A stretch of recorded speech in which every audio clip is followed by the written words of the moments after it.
Welcome to ട്രൈഡൂട്ട്. നമുക്ക് ഇന്നത്തെ ബിറ്റ്കോയിന്റെ price movement analysis ഒന്ന് നോക്കാം. അതിനുവേണ്ടി വൺ ഡേ ചാർട്ടാണ് എടുത്തിരിക്കുന്നത്. വൺ ഡേ ചാർട്ടിലെ പ്രധാനപ്പെട്ട ഏരിയാസ് മാർക്ക് ചെയ്തിടുന്നുണ്ട്. ആദ്യമായിട്ട് മാർക്ക് ചെയ്തിരിക്കുന്നത് ഇന്നലെ സപ്പോർട്ട് എടുത്തൊരു ഏരിയയാണ്. ഒരു FEGയിൽ നിന്നാണ് മാർക്കറ്റ് ഇന്നലെ സപ്പോർട്ട് എടുത്തിരുന്നത്. ആ ഒരു ഏരിയനെ മാർക്ക് ചെയ്തിടുന്നുണ്ട്. ഇനി നമ്മൾ മാർക്ക് ചെയ്തിരുന്നത് റെസിസ്റ്റൻസ് ഏരിയ ആണ്. റെസിസ്റ്റൻസ് ഏരിയ എന്ന് പറയുന്നത് ഈ ലെവലിലാണ് റെസിസ്റ്റൻസ് എടുക്കുന്നത്. അപ്പോൾ ആ ഒരു ഏരിയനെ മാർക്ക് ചെയ്തിടുന്നുണ്ട്.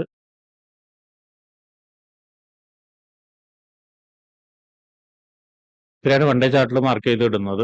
ഇനി നമുക്ക് 1 ഹവറിൽ പോയിട്ട് പ്രധാനപ്പെട്ട ഏരിയാസ് എന്തെങ്കിലും ഉണ്ടോ എന്നുള്ളത് നോക്കാം.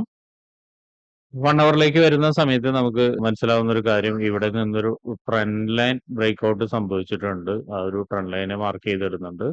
ഇനി 1 ഹവറിലെ പ്രധാനപ്പെട്ട ഏരിയാസ് എന്ന് പറഞ്ഞാൽ നോക്കിയാൽ കാണാം, ഈ ഒരു ലെവലിൽ മൾട്ടിപ്പിൾ ടൈം മാർക്കറ്റ് വന്ന് റെസിസ്റ്റൻസ് എടുത്ത ഏരിയ ആണ്.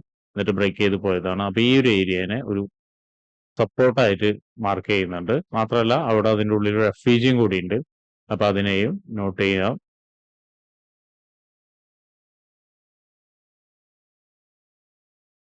ഇനി മുകളിലോട്ട് പോകുന്ന സമയത്ത് നോക്കിയാൽ മനസ്സിലാവും, ഈ ഒരു ഏരിയയിൽ മാർക്കറ്റ് മൾട്ടിപ്പിൾ ടൈം വന്നിട്ട് റെസിസ്റ്റൻസ് എടുത്തിട്ടുണ്ട്.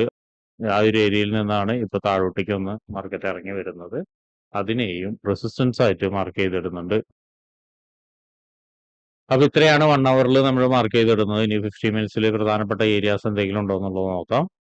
50 മിനിറ്റ്സിലോട്ട് വരുന്ന സമയത്ത് നോക്കിയാൽ കാണാം, നേരത്തെ നമ്മൾ മാർക്ക് ചെയ്ത ആ ഒരു ഏരിയ വളരെ സ്ട്രോങ് ആയിട്ട് തന്നെ നിൽക്കുന്നുണ്ട്. അപ്പൊ അവിടെ നിന്ന് ഇപ്പൊ മാർക്കറ്റ് താഴോട്ടേക്ക് ഇറങ്ങുകയാണ്. അതിന് ഇറങ്ങുകയാണെങ്കിൽ എവിടം വരെ ഇറങ്ങാം എന്നുള്ളൊരു സാധ്യതയാണ് നമ്മളിപ്പോൾ നോക്കുന്നത്. ആദ്യമായിട്ട് നോക്കുന്ന ഇതൊരു സാധ്യത എന്ന് പറയുന്നത് ഈ ഒരു സപ്പോർട്ട് ഏരിയയിലേക്കായിരിക്കും വരുന്നുണ്ടാവുക. അതായത് ഇവിടെ നിന്ന് മാർക്കറ്റ് ഒന്ന് ഇറങ്ങി ഒരു സപ്പോർട്ട് ഏരിയയിലേക്കോ അല്ലെങ്കിൽ താഴോട്ടേക്കുള്ള FEGയിലേക്കോ ഇറങ്ങാനുള്ള ഒരു സാധ്യത കാണുന്നുണ്ട്. അപ്പൊ ഇവിടേക്ക് ഇറങ്ങി കഴിഞ്ഞിട്ട് ഒരു നല്ല രീതിയിൽ ഒരു കൺഫർമേഷൻ കിട്ടുകയാണെങ്കിൽ നമുക്കൊരു ബൈ എൻട്രി നോക്കാവുന്നതാണ്.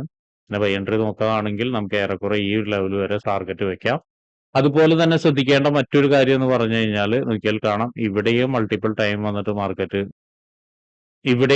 ടൈം വന്ന് മാർക്കറ്റ് റെസിസ്റ്റൻസ് എടുത്തിട്ട് ബ്രേക്ക്ഔട്ട് തന്നതാണ്. അപ്പോൾ ഒരുപക്ഷെ ഈ ഒരു ട്രെൻഡ് ലൈൻ റീടെസ്റ്റ് ചെയ്യാൻ വേണ്ടിയിട്ട് ഒരുപക്ഷെ താഴോട്ടേക്ക് വീണ്ടും ഇറങ്ങാം. അതിന് താഴോട്ടേക്ക് ഇറങ്ങി കഴിഞ്ഞാൽ ഇവിടെ നിന്നൊരു കൺഫർമേഷൻ കിട്ടുകയാണെങ്കിൽ ഒരു ബൈ എൻട്രി വീണ്ടും എടുക്കാം. അപ്പോഴും സാധ്യത ഇവിടം വരെ വരാനാണ്. ഇതിന്റെ മുകളിലോട്ട് എത്താനുള്ള സാധ്യത നമുക്ക് തള്ളിക്കളയാൻ കഴിയില്ല. ഈ ഒരു ലെവൽ വരെയൊക്കെ എത്താനുള്ള സാധ്യത തള്ളിക്കളയാൻ കഴിയില്ല. ഇവിടെ എത്തുന്ന സമയത്ത് നല്ലൊരു ക്യാൻഡിൽ ബ്രേക്ക്ഔട്ട് തരികയോ അല്ലെങ്കിൽ നല്ലൊരു കണ്ടിന്യൂഷൻ പാറ്റേൺ തരികയോ ആണെങ്കിൽ നമുക്ക് ഇവിടം വരെ വെക്കാവുന്നതാണ്.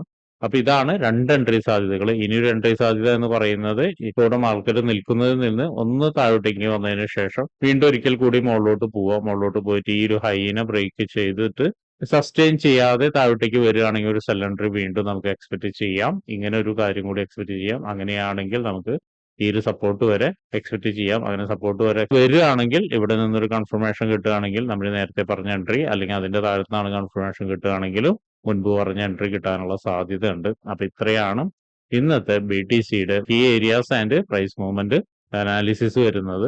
ഇപ്പോൾ ട്രേഡ് എടുക്കുന്ന എല്ലാവരും ആ ഏരിയാസിലേക്ക് വരുന്ന സമയത്ത് മാർക്കറ്റ് എങ്ങനെയാണ് ബിഹേവ് ചെയ്യുന്നത് എന്നുള്ളത് നോട്ട് ചെയ്തതിന് ശേഷം മാത്രം ട്രേഡ് എടുക്കാൻ ശ്രമിക്കുക.